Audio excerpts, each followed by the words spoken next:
তো finally guys, তো আমরা আসছিলাম কালীকুন্ডি ধাম।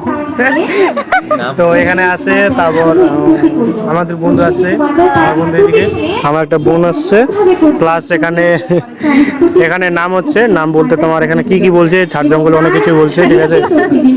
তো ওইদিকে একটা ঘর এটা আছে, তো এটার ভিতরে কি আছে জানি না, কিন্তু এখন বর্তমান ঢুকতে দেয়নি।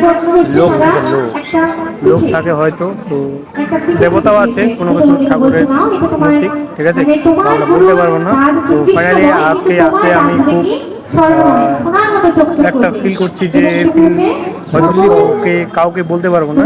তো ফিলটা খুব ভালো লাগছে। আর এখানে সবাই আসো, আর এখানে অনেক ইউটিউবার বা অনেক কেউ দেখতে পেয়েছি আসার, কিন্তু বর্তমান আমি আসলাম আজকে, তো অনেক ভালো লাগছে। তো তোমরাও আসো সবাই, তো এখানে অনেক কিছু হয়, ঠিক আছে। এইদিকে এই জায়গাটা হয়, ওদিকে তোমার প্রসাদ হচ্ছে নাকি জানি না, এদিকে নাম হচ্ছে, ওদিকেও তো ঘোরার মতো জায়গায় আছে। সবাই আসো আর এনজয় করো।